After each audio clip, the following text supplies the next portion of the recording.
თანამედროვე ბიოლოგიური მეცნიერება და მედიცინა წარმოუდგენელი არის მიკროსკოპიის გარეშე.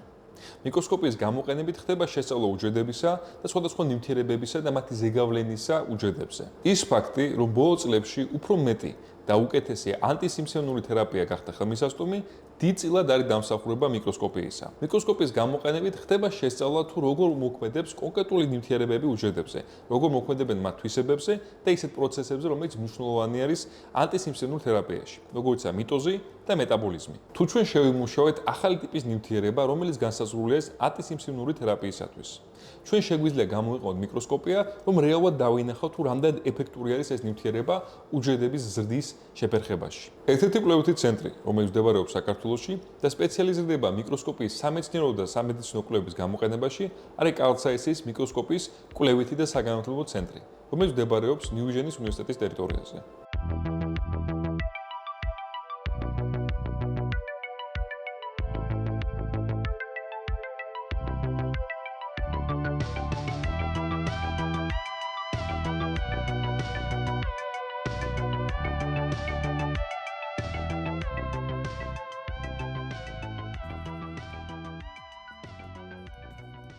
დღეს ჩვენ ვიმყოფებით ნიუ-იენის უნივერსიტეტის ტერიტორიაზე არსებულ კარლ საისის მიკროსკოპიის მეცნიერების და განათლების ცენტრში. დღეს ჩვენ ვესწრებთ ჩემ ძალიან ახლო მეგობარს და მენტორს დიდი ხნის განმავლობაში.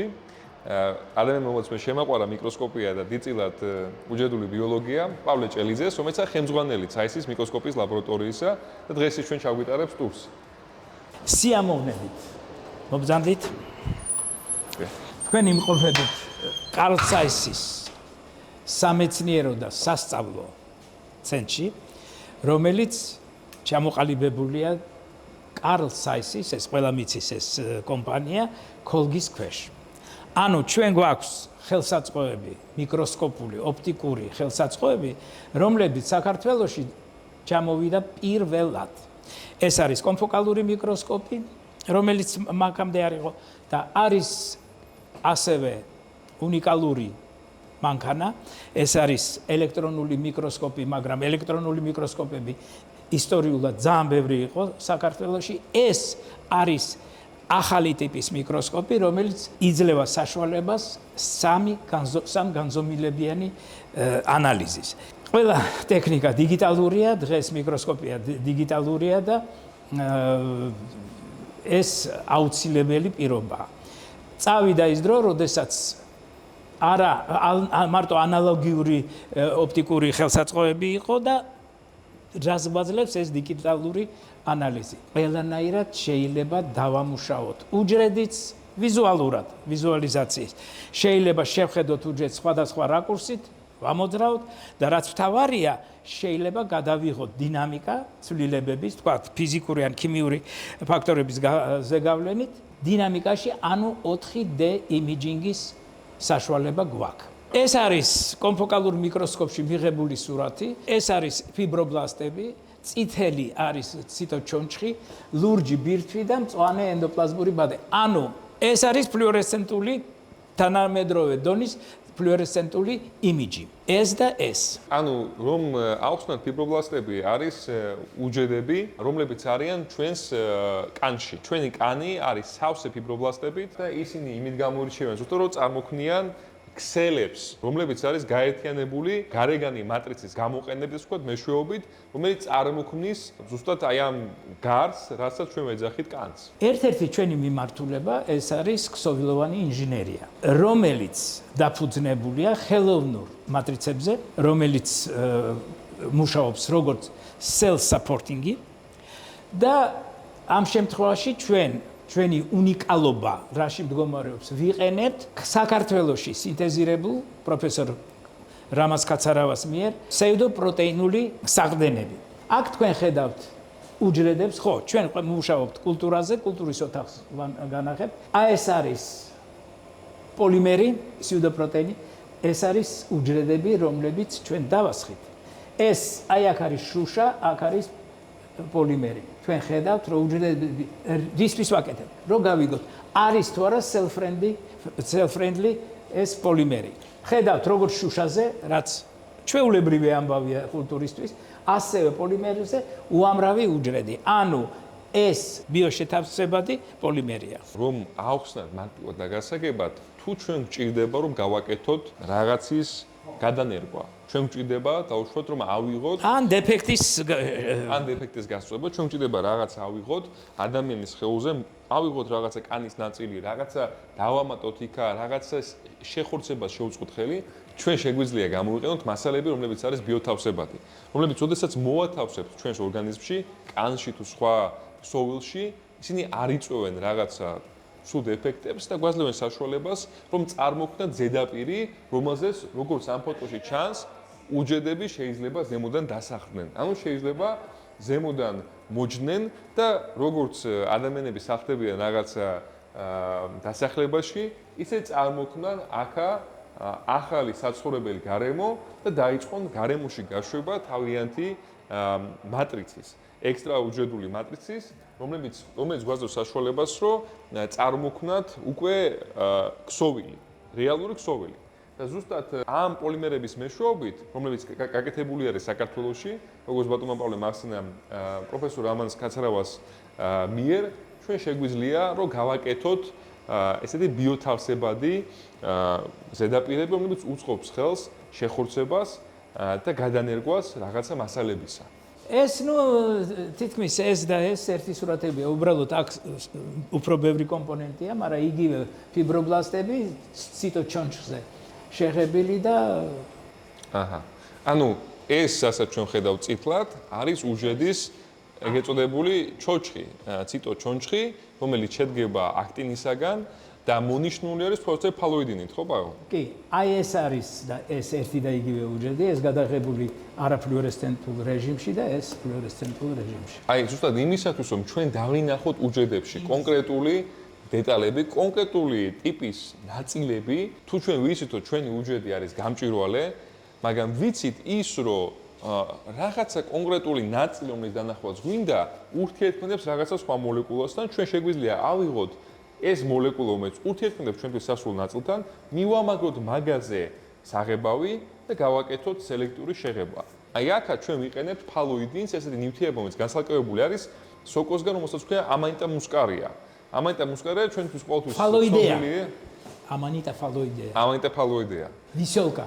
ვისოლკა. ხო, ჩვენთვის ცნობილი არის როგორც ეგრეთ წოდებული მუხამორი, წითელი თეთრი ცოკო და ზუსტად იმის გამო შეიცავს ის ფალოიდინს, ის არის მავნებელი ჩვენთვის და იწვევს სიკვდილიანობას, მაგრამ მექანიზმი თუ როგორ იწვევს ეს სიკვდილიანობას, ზუსტად ის არის, რომ ფალოიდინი ებმევა უჯედების ჩონჩხს, აქტინს, მაგრამ ჩვენ შეგვიძლია ეს როგორც ჭკვიანმა ინჟინერებმა გამოვიყენოთ იმისათვის, რომ მივამაგროთ ფალოიდინზე საღებავი და სელექტიურად შევღებოთ კონკრეტული უბანი, დავინახოთ ის ფლუორესცენტული მიკროსკოპის გამოყენებით. და აქ არის ნათელი მაგალითი ამ ტექნიკისა. ეს არის კულტურის ოთახი, სადაც უჯედები ჩვენ კოლექცია არც თუ ისე დიდი გვაქვს კულტურების და არც თუ ისე პატარა. ნუ ერთი 10-15 ხაზამდე გვაქვს. აქ არის როგორც პირველადი კულტივირებული უჯედები, ასევე სტაბილურად. პავლე, რო აღვხსნათ, რა ხდება უჯედული კულტურის უბანში უშუალოდ? ანუ იმისათვის, რომ დავაკვირდეთ უჯედების ქცევას, საჭირო გახდა და ეს უკვე დიდი ხანია ცნობილია, ორგანიზმიდან გამოყოფა უჯედების და ხელოვნურ პირობებში გაზდა. ნუ ხელოვნური პირობები ეს არის საკვები არე, ეს არის ანტიბიოტიკები, არის ასევე ტემპერატურა 37 გრადუსზე. სპეციალურ პლასტმასის ფინჯანებში, რომელსაც ქვია პეტრის ფინჯანი. არის სხვადასხვა ზომის, სხვადასხვა კონსტრუქციის და ასე შემდეგ. ამ ტექნოლოგიისთვის საჭიროა სტერილური პირობები, ის რომ ვიმუშაოთ უჯედებზე სტერილურ პირობებში, გვაქვს სპეციალური ხელსაწყო, რომელსაც ქვია ლამინარული ბოქსი. გვაქვს თერმოსტატი.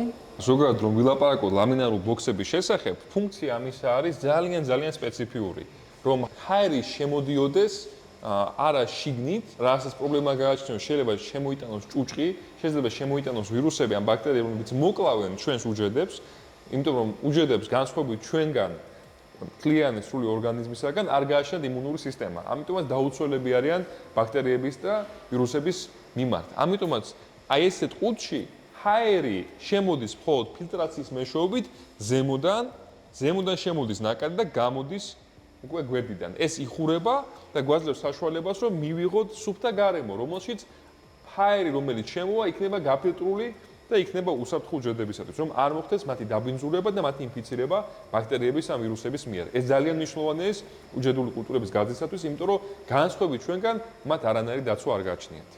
უჯრედები იზრდებიან და იყოფა 37 გრადუსის პირობებში, აი გვაქვს ინკუბატორი ან თერმოსტატი და შემდეგ პირდაპირ პეტრის ფინჯანში შეიძლება დაკვირვება ინვერტირებულ მიკროსკოპში, ეს არის მარჯვნივ.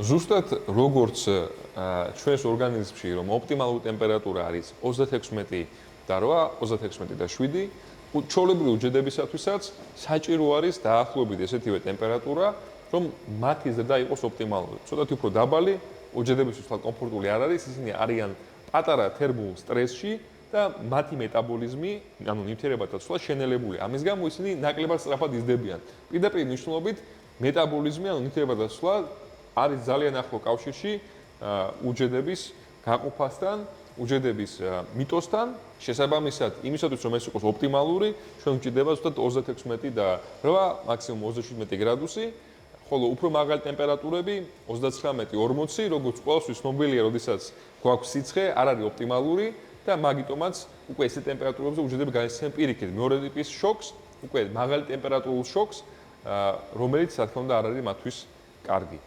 საქართველოში არის ეს ტექნოლოგია, ბევრ უნივერსიტეტშია დანერგილი და აქ არაფერ ახალს არ არის. ძირითადად ახალი არის, ჩვენ გვაქვს ისეთი კულტურები, რომელიც თბილისში ჯერ არ არის, ან საქართველოში არ არის. ეს ერთ-ერთი არის ეს GFP ტრანსფიცირებული კულტურები და მეორე კულტურა გვაქვს პოლიმერაზა ერთზე ტრანსფიცირებული, ფლუორესცენტული მოლეკულები არის მიმაგრებული მაგ შემთხვევაში, რომლებიც ანათებენ და სპეციფიურად გვიჩვენებენ ადგილს, სად მდებარეობს ეს თუ სხვა რაიმე ქიმიური კომპონენტი. ანუ უჯრედების ქიმიზმი შეიძლება ფლუორესცენტული მიკროსკოპის მთლიანად არა, მაგრამ ნაწილობრივ. პავლემ ეხლა ხანს ახსენა GFP. GFP იგივე green fluorescent protein, ანუ მწვანე ფლუორესცენტული ცილა, არის უნიკალური ცილა, რომელიც განსაკუთრებული იყო მედუზებისაგან. საქმე იმაში არის, რომ ოკეანის ყველაზე ღრმა ნაწილებში არ არის პრაქტიკულად არანაირი სინათლე. ერთ-ერთი სინათლე, რომელიც მანდა აღწევს, არის ლურჯი სინათლე.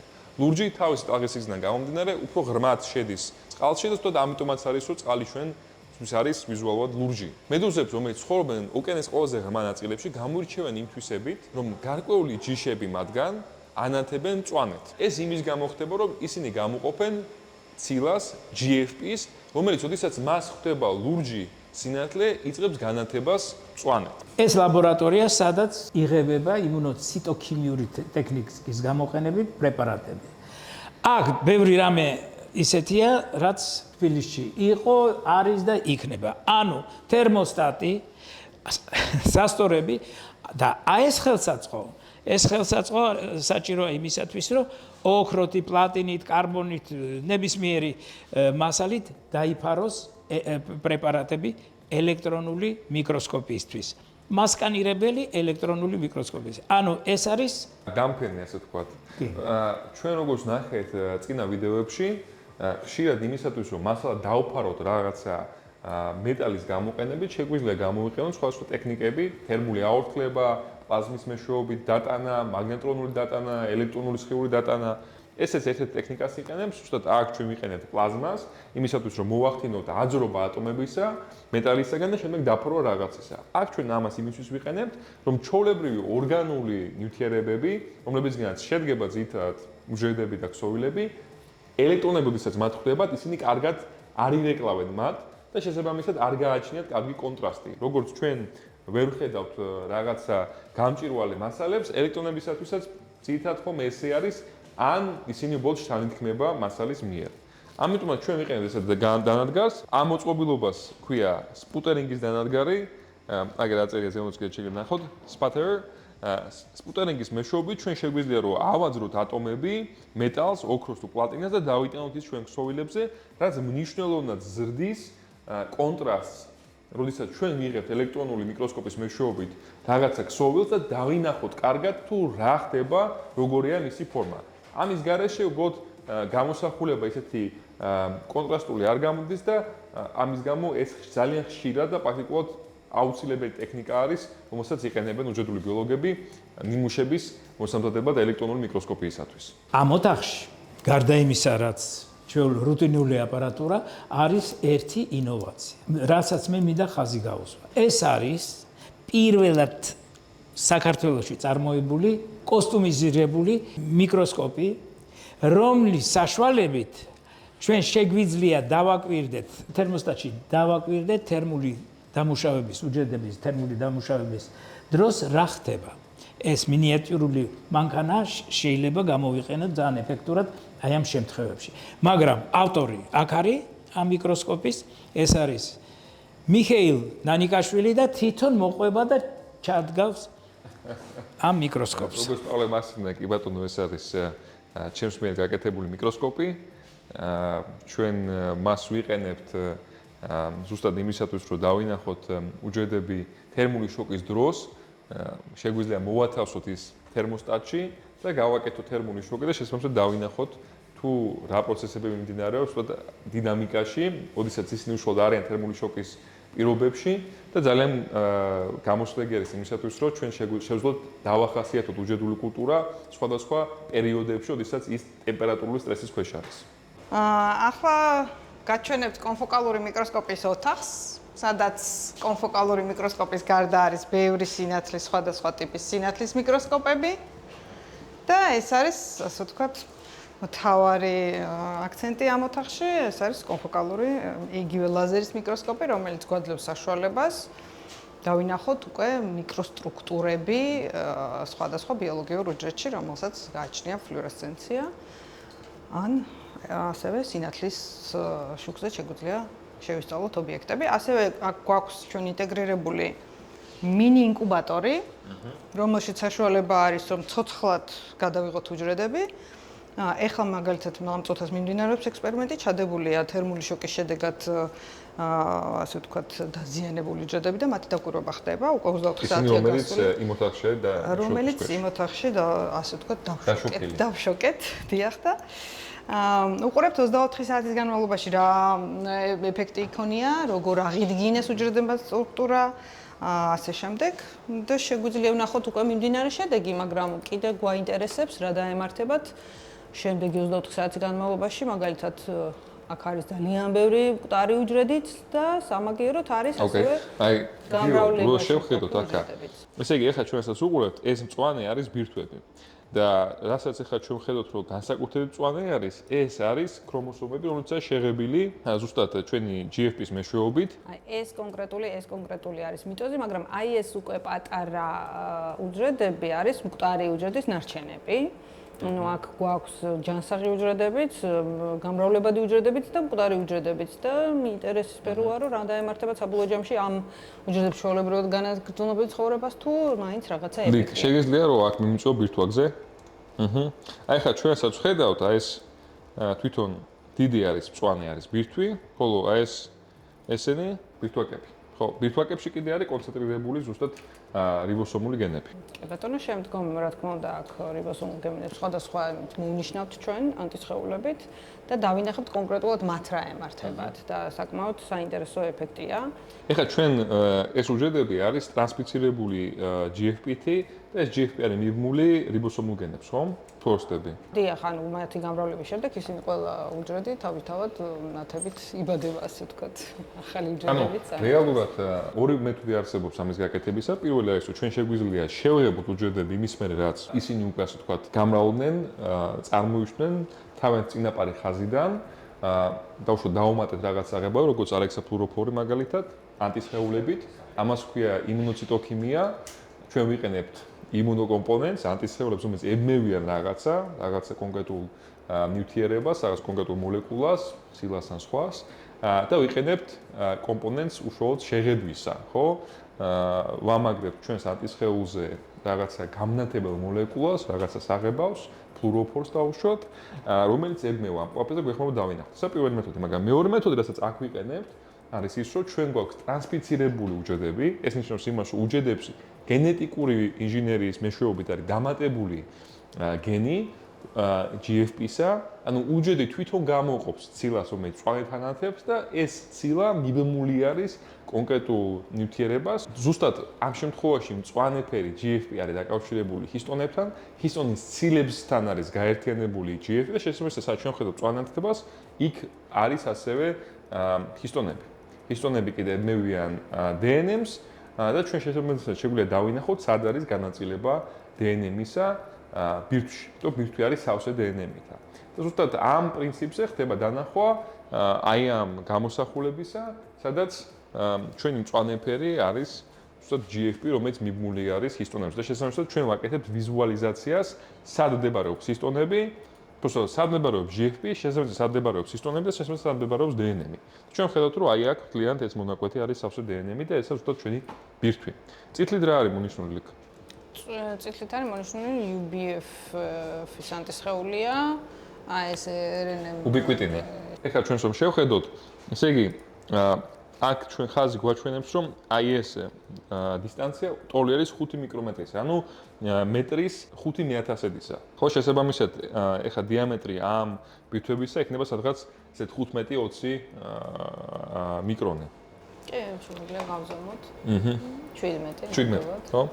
აქეთკენ ჩვენ გვაქვს უკვე სამგანზომილებელი ვიზუალიზაცია, ხო? კი ბატონო, თვითონ პროგრამა გვაძლევს საშუალებას ვაკეთოთ სამგანზომილებიანი რეკონსტრუქცია. ესე გამოიყურება. ეს არის ზუსტად ჩვენი ბირთვები.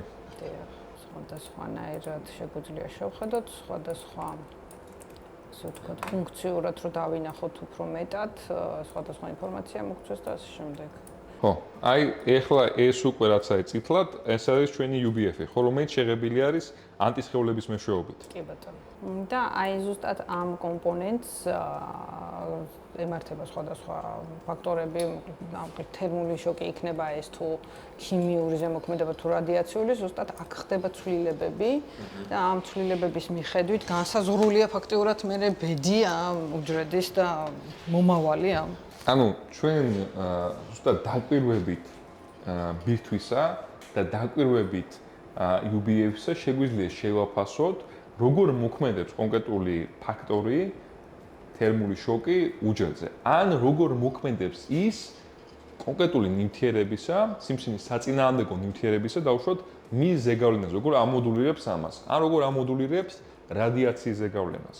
ამიტომაც ჩვენ რეალურად იმისათვის, რომ გავზომოთ ეს ზეგავლენა, ვიყენებთ რაღაცა მანიშნებელ ფაქტორს. რაც ამ შემთხვევაში შეიძლება იყოს, რაც ჩვენ დავინახეთ მაგამდე მწვანედ განაწილება ჰისტონებისა, შემოსა განაწილება DNM-ისა და დავინახოთ მიტოზი, უჯრედების გაყოფის პროცესი, შევაფასოთ რამდენად სწრაფად ხდება, რა რაოდენობით ხდება ჩვენს კონკრეტულ ნიმუშში, რაღაც პირობების ქვეშ, ან ჩვენ შეგვიძლია დავინახოთ, როგორ ცვლილებები ხდება უშუალოდ კონკრეტულ ფაქტორში, ეხლა ეს არის UBF-ი, იქ თუ ასწრებ ესა უბიკვიტინი, ხო, რომელიც დაკავშირებულია ეს ასევე რიბოსომულ გენების აქტიურობასთან. ეს სამგანზომილების სურათი მიიღება იმ პრინციპით, შეგიძლია გადახვიდეთ ჩვეულებრივ ხეჭილიკ, რომ ჩვენ ასე ვთქვათ, ვაკეთებთ ზუსტად კონფოკალური მიკროსკოპიის გამოყენებით Z სტეკებს. ანუ აი როგორც აქ ხედავთ, ჩვენ ასე ვთქვათ, გვაქვს ბევრი ესეთი ფენა სამგანზომილებიანი, სადაც ჩვენ შეგვიძლია რომ ფოკუსი შევცვალოთ ჩვენი მიკროსკოპისა და ასევე ჩვენი ლაზერისა და ჩავიდეთ ზემოთ და ქვემოთ სივრცეში. შესაბამისად, ჩვენ შეგვიძლია გადავიღოთ თითოეული ეს ფენა და გავაკეთოთ ამათი რეკონსტრუქცია სამგანზომილებიან სივრცეში და მივიღოთ ზუსტად ესეთი ფოტოების, ასე ვთქვათ, კოლაჟით, როგორც ტომოგრაფიაში ხდება, ოდნავ განსხვავებული ტექნიკაა, მაგრამ პრინციპი იგივეა, ჩვენ ვაკეთებთ ორგანზომილების გამოსახულების სამგანზომილებში გადაყვანას, გავაკეთოთ რეკონსტრუქცია 3D მოდელისა, რომელსაც უკვე ჩვენ ხედავთ აქა. და ამ კონკრეტულ შემთხვევაში მაგალითად რა ექსპერიმენტი ჩვენ გაშვებული გვაქვს, ერთდროულად გვაქვს Z-სტაკით შართული და ასევე დროში გადაღება, რასაც ანუ რეალურად ეს გამოდის უკვე 4D. სამი განზომილება პლუს დრო. დროისა და სამგანზომილებიანი სტრუქტურის გაერთიანებით მე შეგვიძლია ჩვენ ავაწყოთ. აი ეს კიდე ჩვენ ვხედავთ დროში ცვლილებას, როგორ ხდება უჯრედების დინამიკა. სიკვდილი თუ გამრავლება ასე. კი. კი. და ჩვენ ხედავთ სად არის აპოპტოზი, უჯრედების კონტროლირებული სიკვდილი და ასევე სად ხდება მიტოზი, უჯრედების გაყოფა. როგორც წესი ეს მკვდარი უჯრედები ზემოთ იკეთებენ ხოლმე. გროვდებიან.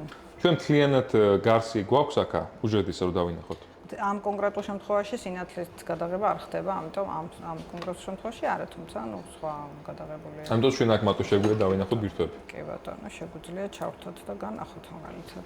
ოკეი, ჩვენ ახლა live რეჟიმში დავაკვირდებით, ხო? ეხლა დიახ. ოკეი, ეხლა ჩვენ შეგვიძლია დავინახოთ ზუსტად ეს რაც არის ნაცრისფერი კონტურები, არის თვითონ უჯრედები, მათი პლაზმური მემბრანის ზღვრები, ხოლო ის რაც მწვანედ არის, ის არის უშუალოდ ბირთვები. ეს ორი სრულად ერთმანეთს გადადებული არის, ჩვენ ვიწყენებთ უკვე ფლუორესცენტულ გამოსახულებას, მაგრამ მწვანე გამოსახულებას გვაძლევს, იმისათვის რომ დავინახოთ ბირთვები, ხოლო ჩვეულებრივი, მე მგონი ეს ფაზაკონტრასტული გამოსახულება, კი, ვიყენებთ იმისათვის რომ დავინახოთ უჯრედების გარსი, ანუ მათი პლაზმური მემბრანის ზღვარი. ესეც დროშია გადაღებული 10 წუთი ინტერვალებით, იმიტომ მოძრაობენ, ასე ვთქვათ, უჯრედები თავისი, ზოგი მრავლდება, ზოგი აი ეს მაგალითად გამრავლების სტადიაშია. მიტოზურ სტადიაში. ეხლა ჩვენასაც უყურებთ, ეს არის უშუალოდ 3D ვიზუალიზაცია გაკეთებული, მწვანე არის ჩვენი ბირთვი, ხოლო აი ეს წითელი ასაც ჩვენ ხედავთ, ეს არის უშუალოდ UBF-ი, ხო თუ არ ვწდები? ხო, UBF-ი არის და ჩვენ შეგვიძლია დავინახოთ გადანაწილება, როგორი არის სივრცეში, აქ რაც არის წითლად შეღებილი UBF-ისა, რომელიც დაკავშირებული არის რიბოსომულ გენებთან და რასაც ჩვენ ხედავთ აქეთკენ ყვითლად, ეს არის უშუალოდ ქრომატინის გადანაწილება. როგორ ურთიერთმოდებენ ეს ორი ერთმანეთთან? ქრომატინი არის მასა კონდენსირებული DNM-ისა და ჰისტონებისა. ჰისტონები არის ცილები, რომელზეც იხვევა DNM-ი, იმისათვის რომ კომპაქტური იყოს. და ზუსტად აი აქ ჩვენ შეგვიძლია დავინახოთ, როგორი არის რიბოსომული გენების და ქრომატინის ერთმანეთში ასე ვთქვათ, სივრცითი გადანაწილება. ისინი კონტაქტში არიან ერთმანეთთან, ისინი არ არიან კონტაქტში ერთმანეთთან და როგორ მოქმედებს უკვე რაღაცა ჩვენი ნივთიერება, პრეპარატი, ან რაღაც ფაქტორი ამაზე. რატომ ახლა ეს მნიშვნელოვანი? რაც უფრო კომპაქტურად არის, ასე ვთქვათ, შეფუთული ჩვენი რიბოსომული გენები, რაც უფრო მეტად არის, ასე ვთქვათ, მალტი გარშემო ქრომატინი კონდენსირებული, მით უმეტად მიუწვდომელი არის. ხო, იმიტომ რომ სივრცითად უბრალოდ არაფერი, ასე ვთქვათ, მათთან უფრო გაუჭირდება ურთიერთობა სივრცითად, ვერაფერი ვერ მოახლოვდება, მაგრამ რაც უფრო გახსნილი არის და რაც უფრო, ასე ვთქვათ, ნაკლები სივრცეა დაკავებული მათ გარშემო, უფრო ხელმისაწვდომია და შესაბამისად მათი ტრანსკრიფცია ასე ვთქვათ, გარდაქმნა ცილებში შესაძლებელია რომ მოხდეს. ამიტომაც შეფასების ერთ-ერთი გზა იმისთვის რომ დავინახოთ თუ როგორი არის ურთიერთქმედება და ხელმისაწვდომობა ჩვენი რიბოსომული გენებისა, არის უბრალოდ ესა, რომ ესეთი ტიპის ვიზუალიზაციები გავაკეთოთ. და ეს გაკეთებული არის ამ მიკროსკოპების გამოყენებით. აი, ეხლა რო შევხედოთ, აი აქა კონკრეტულად მონიშნული, ლიკ ეს UBF-ი და კიდე რა გვაქვს? და ეს თვითონ მთლიანად ბირთვაკის ტერიტორია არის მონიშნული, ანუ ფაქტობრივად ბირთვაკის ტერიტორია არ იღებება და იმის მიხედვით სადაც სიგნალია შეგიძლია მოიყვანოს კონკრეტულად ბირთვაკის ეს უშუალოდ ბირთვაკი არის. სხვადასხვანაირად შეგვიძლია მე დავინახოთ, სხვადასხვა კუთხით შევხედოთ და ასე შემდეგ. ეს კონკრეტული სურათი მაგალითად გამოხატავს უკვე აპოპტოზში მყოფ უჯრედების ვიზუალური მხარეს. ეს უშუალოდ აპოპტოზი არის დანახებული. აქა ჩვენ ხედავთ, რომ იმის მაგივრად რომ ბირთვი იყოს ერთი მთლიანი, ის უკვე იშლება ნაწილ-ნაწილად, ხო? აი ესაც ხედავთ, აი ეს უკვე ესე თქვა დანაწილებული. კი, სეგრეგირებული უკვე არის უშუალოდ აპოპტოზში, ანუ კონტროლირებად ჯამრთელ ციკლში მყოფ უჯრედის ბირთვი.